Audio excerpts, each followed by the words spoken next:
Are you in your head? Are you sick of being in your head? Have you tried like meditating and it's kind of like you still end up in your head? Well, I'm gonna hopefully help you in this video, explain to you about how you can get in your heart and actually really like start raising your frequency and vibration and like letting the universe kind of just like do its natural flow and get you the abundance and the things that you really want in your life. So today is day 23 of my 30-day challenge. I post a video every day for 30 days and hopefully they lift and inspire you in some way. Today is a short one because, oh my goodness, this challenge is I'm just trying to make it a little bit easier for myself. And so today's main topic that really just came to me is how we are always in our head, a lot of us, if you're human. And anyway, yeah, most of us are in our heads. And especially me, I'm in my head a lot. I've been diagnosed with ADHD, so it's like wild, wicked brain going crazy in there, which is great. I wouldn't have it any other way. But I've learned, obviously through meditation, it's really helpful to calm the body, calm the mind. Highly recommend meditation for everyone. Even if you already do it, it's great for the mind and the body and the soul. So basically today I'm going to talk about like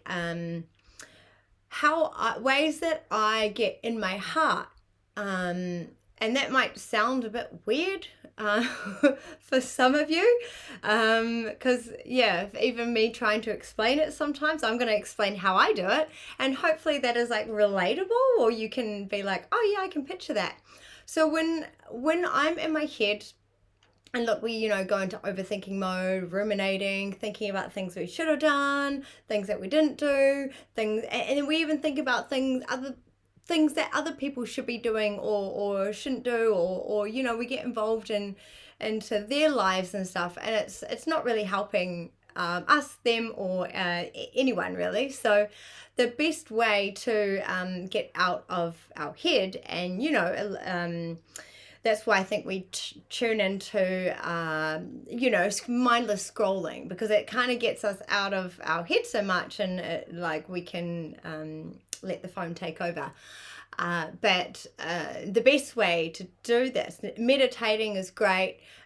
When you're doing a guided meditation, you're still sort of using your brain sometimes. Well, like you're using your head to think what they are saying, and like I know I'm like real in my head, like, oh, they're talking about like doing this, and then I get really like logical about like what size the thing should be, and I'm just like, oh my god, why am I overthinking this meditation? So I don't know if you resonate with that, please let me know. But so a way that I've found really helpful, because even when we have like positive thoughts are so much better than like negative or ruminating or overthinking and stuff like that. So it's really good to like do our affirmations, gratitude, and get really like, how can I change this negative thought into a positive one? But then we've also got to be mindful of toxic positivity, which for anyone is like, what on earth is that? Toxic positivity is when there's like a negative thing, and I kind of explain it as like almost like a shit sandwich. You're just like blending a positive thing over the crap, and it's not really addressing the actual like situation. So although thinking positively and all of that is really great, but if we kind of die down something, trying to think of an example, I can't think of an example right now, but I might come back with one later, and it'll be like a little clip over this. But anyway, that's, toxic positivity. It has, it's basically putting lots of positive spins over things that are kind of negative and not really addressing, maybe even like not even feeling the feeling of what, like, we need to actually process these emotions when we go through, like, maybe not the best situation or time or whatever, and really like sit into that and be like, what am I learning here? And rather than being like, it's fine, like, lovey-dove, like, get on with our day, like, really like sit with that feeling for a moment and feel it, and then be like, okay, this is a crappy situation.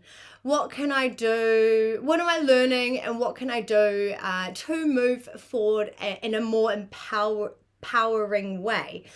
Yeah, so a way that I've found really good to get out of my head when it's going and you know, like I'll definitely say some good, like, you know, I am enough, you know, everything is working out for me in divine timing, which is actually true. It's not a like a, you know, a positive thing that isn't true. You know, everything is working out for me in divine timing, and the same with you. Everything is working out for you in divine timing.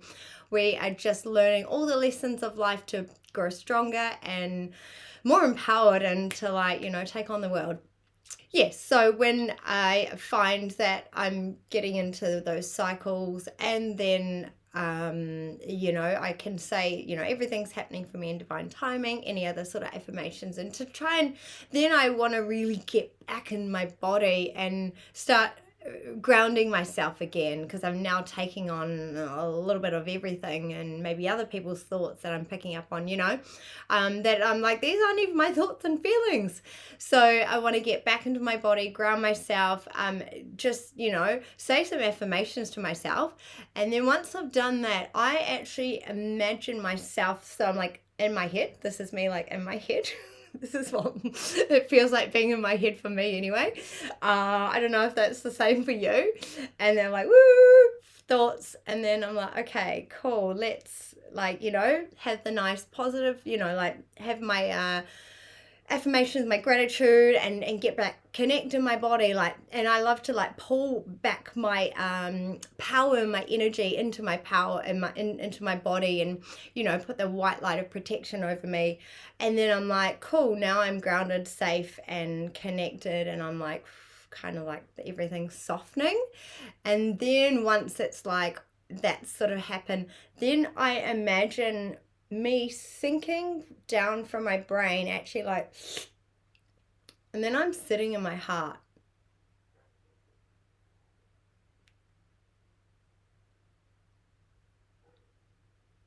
And I feel like love and joy. I don't know if you want to try that, but when you're like, I just imagine me like sitting in my heart. Like I'm just sitting in this like beautiful heart space, and I'm connected. And that's when I can just be present, just be calm, just be like, everything is working out for me in divine timing. And so this is something that I just, you know, I practice quite a bit, came to me, and I was like, this is going to be my day 23. Yeah, so that's, I feel like that's pure meditating. If you can actually sit in your heart, sit in a feeling of like high vibration and joy, and there's actually no noise. And this might sound impossible. If you talked to me a year ago and said this, I'd be like, you're delusional, I don't know what you're talking about. But I've done a year of like intensive healing. So I have now finally got, you know, I meditate every day. So now finally got to this place where I'm like, oh, meditating is actually just being still, or like, or actually just being, there's no thoughts. There's just presence. Like Eckhart Tolle, you know, like power of now. How can you be in the now, in the body, in your heart, and then you, and just feel love, like just, that's when you can just feel the sensations and love. This might be different for everyone, but I do truly believe that this is a really good way to get out of your head and just know that you can't do anything about any of a lot of the things that we ruminate in our head about, if you can do something, then quickly go and do it and then come back to this. But a lot of the time we just in our heads like a washing machine on repeat. That the clothes are never getting, they're getting washed and it's a constant cycle. That's my analogy anyway. So yeah, so that's basically day 23. Get in your heart. And when you're in your heart, you're really operating from a higher frequency in a place of love and presence. You can be really present and calm. Like, I don't know if you saw me just go into like a calm state.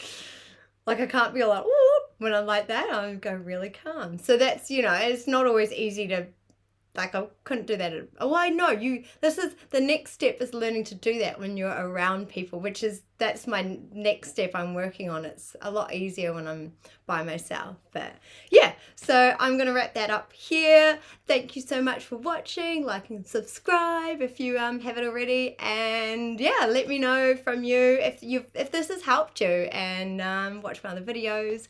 Love and belief, Lisa Cerise. Bye.